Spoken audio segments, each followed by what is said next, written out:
నమస్కారం. Welcome to Diksha TV. హిందూ సాంప్రదాయం ప్రకారం 12 నెలల్లో 5వ నెల శ్రావణ మాసం. శ్రావణ నక్షత్రం శ్రీ మహావిష్ణువు జన్మ నక్షత్రం కావడంతో ఈ మాసానికి ఎంతో విశిష్టత వచ్చింది. శ్రావణ మాసానికి పరిపూర్ణతను తీసుకొచ్చేది వరలక్ష్మి వ్రతం. ఈ మాసంలో పౌర్ణమికి ముందుగా వచ్చే శుక్రవారం రోజున అమ్మవారిని వరలక్ష్మీదేవిగా కొలుస్తాం. సాధారణంగా 2వ శుక్రవారం వరలక్ష్మి వ్రతం జరుపుకుంటాం. ఒకవేళ ఏదైనా అడ్డంకులు ఉంటే ఈ శ్రావణ మాసంలో ఏ రోజైనా ఈ వ్రతాన్ని ఆచరించవచ్చు.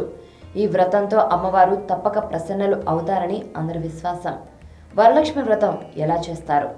ఉదయాన్నే లేచి తలస్నానం చేయాలి. ఇంటిని శుభ్రం చేసుకోవాలి. పూజా మందిరంలో మండపాన్ని ఏర్పాటు చేసుకోవాలి. మండపంపై బియ్యపు పిండితో ముగ్గు వేసి అమ్మవారిని ప్రతిష్ఠించుకోవాలి. కలశాన్ని ఏర్పాటు చేసుకోవాలి. అమ్మవారి ప్రతిమ లేదా ఫోటో అమర్చుకోవాలి.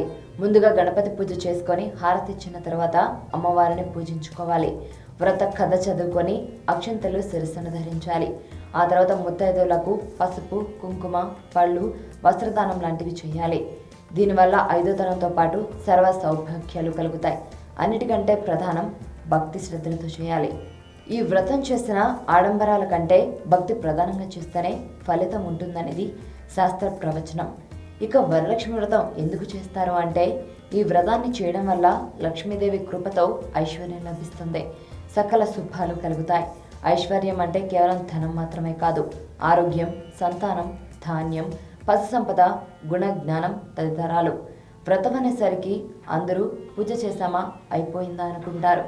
కొంతమంది అమ్మవారికి ఎంతెంత పూజ చేయాలో, ఎన్ని నైవేద్యాలు పెట్టాలో అని భయపడుతూ ఉంటారు. అలా భయపడనక్కర్లేదు. శుభ్రతతో ఆహారాన్ని వండాలి.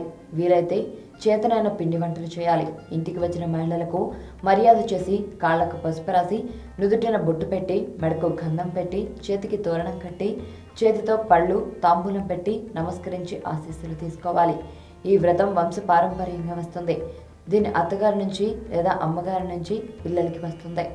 ఒకవేళ వ్రతం చేసే ఆచారం ఆయా కుటుంబాల్లో లేకుంటే కేవలం వరలక్ష్మి అమ్మవారి పటం లేదా విగ్రహాన్ని, ఆ కలశాన్ని ఏర్పాటు చేసుకొని కలశం పూజ, గణపతి ఆరాధన, లక్ష్మీ అష్టోత్తరం, మంగళహారతి పాటలు పాడి తీయనైన నైవేద్యాలు, కొబ్బరికాయ, పళ్ళు, దానిమ్మ, అరటి తదితర పళ్ళు నైవేద్యంగా సమర్పిస్తే సరిపోతుంది. చూశారు కదండి. మరి మీరు కూడా వరలక్ష్మి వ్రతాన్ని జరుపుకోండి. మీ అందరికీ కూడా మరి దీక్ష టీవీ తరపు నుంచి వరలక్ష్మి వ్రతం శుభాకాంక్షలు. ఈ వీడియో కానీ మీకు నచ్చినట్లయితే లైక్, కామెంట్, షేర్ చేయండి. మరిన్ని అప్డేట్స్ కోసం సబ్స్క్రైబ్ చేయండి.